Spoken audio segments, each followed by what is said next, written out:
என்று ஒரு சிறந்த வியாபாரி. அன்றாட வாழ்வில் அவர் ஆண்டவரோடும் குடும்பத்தோடும் மிக நெருக்கமாக மகிழ்ச்சியாக வாழ்ந்தார்.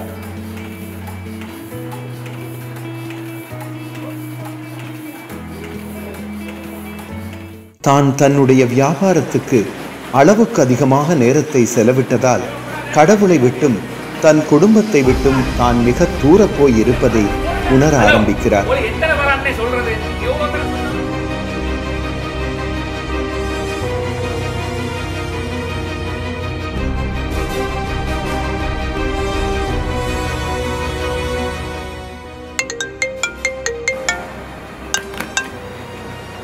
சார், அந்த டெலிவரி. எந்த டெலிவரி? அன்னைக்கு கொடுக்க வேண்டிய டெலிவரி ஒன்றும் கொடுக்கலையா? லிங்க் முடிஞ்சு சொன்னேன். இப்போ வந்து சொல்றீங்கடா? போன கிழமை சொன்னேன். போன கிழமை சொன்னா நேற்று வந்து சொல்றதுக்கு வாய் இல்லையா உனக்கு? அடே, ஒரு ஆர்டர் வந்தா அந்த டைமுக்கு கொடுக்கணும். 3 மணிக்கு வருவா இருந்தாலும். இப்ப ராஜேந்திர முழுக்க நீங்க செய்யற வேலைனா தலை கொஞ்சம் நிக்கணும், கை கட்டி கசிட்டு போய் காசு வாங்கி போடு.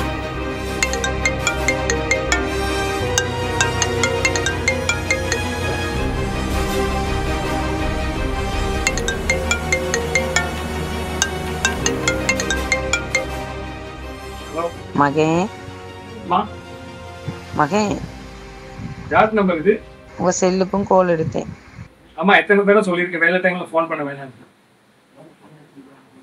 சரி வைங்க மகன், வைங்க, அப்புறம் எடுக்கிறேன், வைங்க. ராஜேந்திரன் வாங்க, உட்காருங்க. இது நான் இங்கே உட்கார்றதுக்கெல்லாம் வரல. ஆர்டர் கொடுத்து 1 மாசத்துக்கு மேலே ஆயிடுச்சு. அடுத்த மாசம் நான் டெலிவரி பண்ணி ஆகும். குமார், ராஜேந்திரன் 2 நாள் தான். 2 நாளா? கொடுத்து 1 மாசத்துக்கு மேலே ஆகும் சொல்றேன். அடுத்த மாசம் நான் ஆர்டர் டெலிவரி பண்ணி ஆகும். கஸ்டமர் கிட்ட எனக்கு ப்ரெஷர். ராஜேந்திரன், நீங்க இப்படி வந்து ப்ரெஷர் பண்ணிக்கிட்டு இருந்தீங்க, நமக்கு வேலை செய்யலாது. 1008 ஆர்டர் இருக்கு. உங்களை மாதிரி 40-45 பேர் வருவாங்க ஒரு நாளைக்கு. எல்லாருக்கும் நின்றுக்கிட்டு பதில் சொல்லிக்கிறது கேளு. உங்களுக்கு ஆர்டர் தேவைன்னா 2 நாள்ல வந்து வாங்கிட்டு முதல்ல சொல்ல வேண்டியதானே. பண்ணல நீ. அதுக்கப்புறம் நான் வேற பிரச்சனை பேசாதீங்க ராஜேந்திரன், அந்த கதையில பேசாதீங்க. உங்களுக்கு இன்னைக்கு தரையலாது. போங்க ராஜேந்திரன், கதையை கொடுக்காங்க.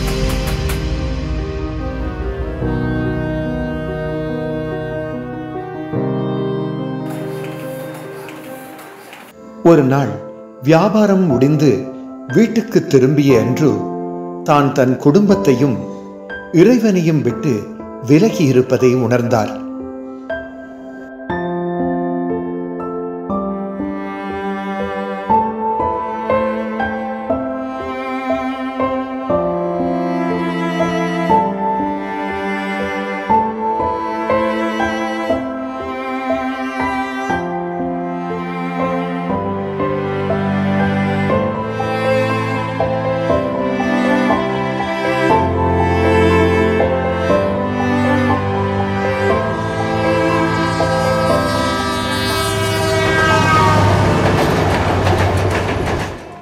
முதலாவது, தேவனுடைய ராஜ்யத்தையும் அவருடைய நீதியையும் தேடுங்கள், அப்பொழுது இவைகள் எல்லாம் உங்களுக்கு கூட கொடுக்கப்படும் என்ற இயேசு கிறிஸ்துவின் வார்த்தையை மறந்து வாழ்ந்ததை அவர் உணர ஆரம்பிக்கிறார்.